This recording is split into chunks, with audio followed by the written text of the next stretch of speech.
Match খেলতে এসেছে তোমরা, এখানে হলিডে মানাতে না। এই তৃতীয় ম্যাচ শেষের পরে এই বক্তব্যটি দিয়েছিল সুনীল গাভাস্কার।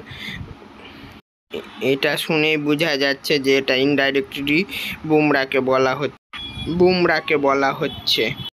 সানিজি, আপনার জন্য আমার সম্মান আকাশ ছোঁয়া, কিন্তু মনে হয় আপনার যে বুমরা তার ইচ্ছে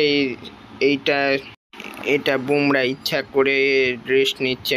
মিচেল স্টার্কও আছে, বেন স্টোকও আছে। তোমরা বলতে পারো যে তাদের তো এত ইনজুরি হয় না, কিন্তু বুমরার বোলিংয়ের স্টাইল তো তাদের থেকে একটু